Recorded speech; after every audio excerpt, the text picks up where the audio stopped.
Right, we're back again. Let's check up on the birds, see how they're going. Missed yesterday's video, but that's cool. Life just gets busy and was all pretty unwell. So we'll get into it. This pair doing pretty well. I'd say we can probably open this up on the weekend, let those birds out. They have paired up, which is a really good sign. Sort of getting to that point now where I kind of just want the pairs to get a few more rounds out and that'll be it. Then we can sort of start focusing on getting these birds sorted. Like last year, we was kind of just really run out of time quickly. So this year, I'm just going to try and shut things down by at least Christmas. Then we can get these birds up and flying, because today is probably one of the first warm days we've had, and it's actually quite like I'm sweating right now. And the birds, trying to get the birds to fly in this, they don't really like it. So we've just got to try and get things moving as best we can. You will notice that these two little guys have got their rings on. These are the Kruger crosses we've got. I'm hoping we get a real dark checker out of it. I don't have any dark checkers in the loft at the moment. The closest we've got are probably shock, but we don't have that black power kind of black pearl, black magic kind of dark checker. So that's what I'm really hoping for this year. It is in the pedigrees of these guys, so genetically it should be there somewhere, and it hopefully should throw out. I'm kind of hoping it throws out in this little one. You can see how dark this one is. It's got a real dark skin on it.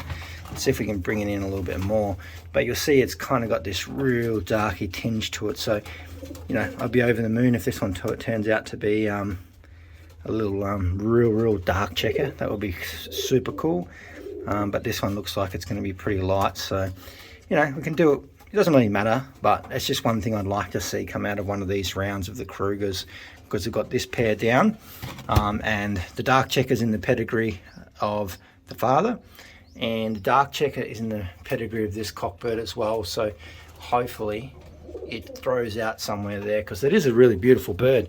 That color, I like that. I didn't really like it much as a kid, because I like my colors, but as I get a bit older, my tastes change a little bit.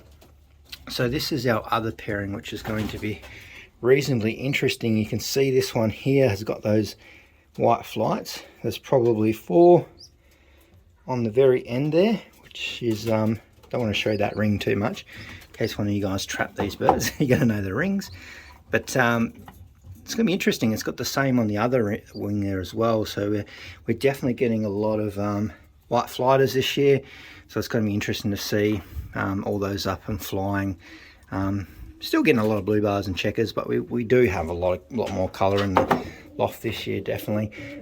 This one is still out of there. I am starting to lean towards that one being a cockbird that was in there. This is definitely a cockbird, but yeah, we'll go and have a look at that one in a minute. I have weaned out all these babies, including the little red checker. You have seen those ones out, but the last couple of days I've weaned out the little checker that was in here. I just need to get that nest spoil out of here. I'm expecting these eggs to hatch reasonably soon, so hopefully next week or something. But beautiful little hen, and we'll have a look at the baby in a minute when we get into the other loft, because it's looking really good. So these are my short distance birds for the sprint races, so hopefully they do us something pretty good this year. And I did take the hen that was in this one out, just because she hasn't laid yet, so we may look at separating that pair. They are pretty close to laying eggs again, so we'll get some more Thai grizzles and whatnot in there. And got a bit of a fight going on over here. I've got pink mineral powder in there. I just topped it right up to the top, and you'll see they're all in there eating it. That's what they're fighting over. There's obviously, they're all trying to get in there at once. They'll be fine. All right, let's have a little bit of a look here. So these ones are going to be pretty interesting. They actually look like really nice birds so far. Nice and healthy, and they're starting to turn into like quite solid birds for babies, which I definitely like to see. And they've got a bit of attitude too, which is really good. They are going to be some form of darky, checkery type thing. Look, we got some white tips there on there. It's just pretty interesting. Like, there's going to be a lot of, look, there's some more. Crazy. We're going to have a fair bit of white tips in these birds, I'll tell you, this year. But that's from the new ones we've brought in, most of these, so it's interesting. But I'm pretty happy how they're turning out. They are really nice little babies. And they will be part of our one loft team. Same with those little ones across there as well. Hopefully we get a few more babies in this side. I am thinking about doing is not pairing up that cockbird because it's just becoming reasonably difficult. I might just leave that box free. I might try and start bringing over some pairs from the other one into here as we get space. It'd be nice to sort of free up a section on the other side in the other loft, take some nest boxes out and maybe put some perches in there. We'll just see how things travel at the moment. Have a quick little look in here because this is where we've put a few of the so-called hens. Oh, they knocked that over before. I'll fill that up. So this one may be a cockbird. That's the hen that we did take out because she was taking too long, so we might put her back in the flying loft. We still got this one here, so not sure if I'm going to pair up any of these ones, but we might just try and get them back in the flying loft and building up that flying section. Right, what's going on in here? Some crazy babies going off their little, they're squeaking like crazy. I can hear them. Must be all this fresh food I just put in here. So what we'll do, have a quick look in here. So these are the older-ish ones. This is the side that I'm thinking about starting to fill up a bit more. So those hens we're just looking at, probably bringing them across here. And these are the ones we are flying. They didn't want to fly today, so I didn't really try and push them. It's just so hot and humid, like I'm just sweating. It's very uncomfortable. But the rest of the babies are looking pretty good. Some of them, like some of the early, actually they're not even that old, this Veenstra, and they're already molting, which is super interesting that they are such a fast molting bird, which is pretty crazy. They just mature so quick. These two are nestmates, so we'll see how they turn out. We've got our tiger grizzle up here. A little bit of a character, that one, which is all right. And we've got the rest of them down here. Starting to be a lot of black in this loft. You'll see the little mealy there.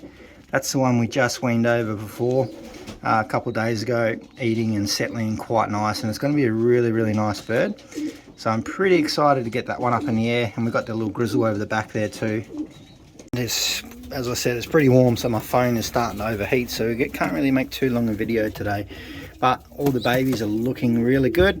Hopefully these two will be in the one loft entries. Both of them are looking really good. We've got all the other pairs. So we've got eggs in there, eggs in there, eggs in there, and eggs in there, which is really good. And we've got these two little ones as well, Apache's little babies. Look at them, feisty little things. I wouldn't expect anything less, but you know, they're doing really well, healthy, and be weaned out very soon. I'd say they're growing very quickly. Let's have a quick look in here. Weaned out Leon Storm's babies, so she can't be too far away from laying again. We got Apache's other round of babies in here as well. They are looking really nice, and the barless hen's looking after them pretty well. Hopefully this pair will lay soon. They can't be too far off it. Oh! And Big Titan's getting crazy again. But I just wanted to have a look at these little blacks. There's my tiger grizzle, and then just another solid pure black in there as well. So lots of blacks this year. Oh, it hasn't even finished yet. We've still probably got another 2 rounds to do out of this one and 2 in the other. So we could probably have another 8 black variations in here. So we're going to have a lot of blacks. I tell you, it's going to be 10 to 50, probably 10 to 20% of the flock if we keep going this way. What's going on here? Settle down. And all I did was I had this pair out for a little while, and then I just put them back in here because the hen was going to lay that night, and as soon as I put her in here, she laid. So I'll just let her raise her own eggs this time, and if they hopefully shouldn't leave those ones to go cold, but we'll see how we go. But that's a quick little update. I will see you over the next few days. I've got a nice long weekend, a lot of work to do, but I'll get some videos up as well.